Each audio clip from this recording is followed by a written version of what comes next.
حضرت عبداللہ ابن عمر رضی اللہ تعالیٰ عنہما یہ بیمار تھے اور ان کو بھنی ہوئی مچھلی کھانے کا جی چاہا۔ ناظرین، جب انسان بیمار ہوتا ہے نا تو پرٹیکولرلی کوئی ایک ہی کھانا کھانے کو جی چاہتا ہے، باقی کھانا وغیرہ وہ نہیں کھا سکتا، منہ کڑوا ہو جاتا ہے۔ کئی دنوں سے کھانا بھی آپ نے نہیں کھایا تھا پیٹ بھر کے، اور آپ مچھلی کی فرمائش کی تو آپ کے جو غلام تھے حضرت نافع، مدینے کے بازار میں گئے، بہت اسٹرگل کی، بڑی تلاش کی اور مچھلی ڈھونڈ کر حضرت کے لیے لے آئے، اور 1.5 درہم میں وہ مچھلی آپ نے خریدی، اور بالکل جب اس کو تیار کر کے جب آپ کو دسترخوان پر پیش کی تو آپ کے دروازے پر دستک ہوئی۔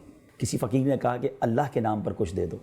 حضرت عبداللہ ابن عمر نے اپنے خادم سے کہا کہ جاؤ یہ مچھلی اسے دے دو۔ کہا حضور آپ نے پہلے بھی کئی دنوں سے پیٹ بھر کے نہیں کھایا، بڑی مشکل سے آپ نے ایک مچھلی کی فرمائش کی، مدینہ شریف میں مجھے بھی ڈھونڈنے میں بڑی اسٹرگل کرنی پڑی اور میں آپ کے لیے مچھلی لایا ہوں، حضور آپ کھا لیجئے۔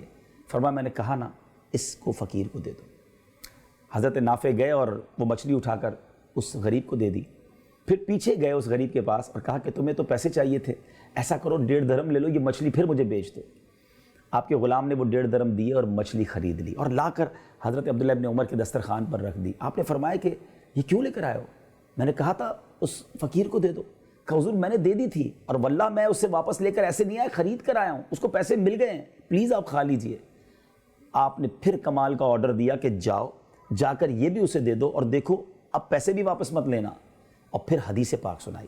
آپ فرماتے ہیں کہ میں نے نبی پاک علیہ السلام سے سنا ہے کہ جو شخص کسی چیز کی خواہش رکھتا ہو پھر اس خواہش کو روک کر اپنے اوپر کسی کو ترجیح دے تو اللہ عز و جل اسے بخش دیتا ہے۔ ناظرین یہ ہے ایثار، ترجیح دیں اپنے اوپر دوسروں کو۔ ہم جو کھانا خود کھاتے ہیں کوشش کریں وہ دوسروں کو کھلائیں۔ بعض اوقات ہمارا یہ بھی مائنڈ سیٹ ہوتا ہے جو نہیں ہونا چاہیے کہ جو کھانا بچ گیا وہ غریبوں کو دے دیں، جو کپڑے پرانے ہو گئے اب ہمارے کسی استعمال کے نہیں وہ غریبوں کو دے دیں، گرمیاں آ گئیں سردیاں چلی گئیں تو رضائی پھٹ گئی ہے تو اب رضائی کسی کو دے دیں، جرابیں پہن کے پرانی ہو گئیں، بعض اوقات اس میں سوراخ ہو گیا، اب یاد آتا ہے کہ یار اس کو کسی غریب کو دے دیں۔ یقیناً یہ بھی دینا چاہیے لیکن وہ ثواب نہیں ہے جو پیاری چیز دینے کا ثواب ہے، اس کا مزہ ہی اور ہے نا۔ یعنی ہماری عجیب سی تھنکنگ ہے ناظرین، ہم اللہ کی راہ میں جب بھی دینے کی باری آتی ہے تو ہم کون سی چیز دیتے ہیں؟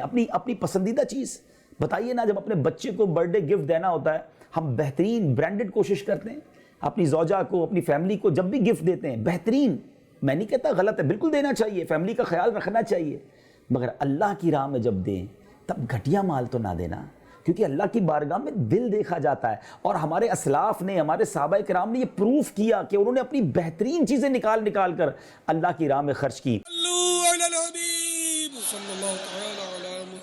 مجھے اپنی اور ساری دنیا کے لوگوں کی اصلاح کی کوشش کرنی ہے۔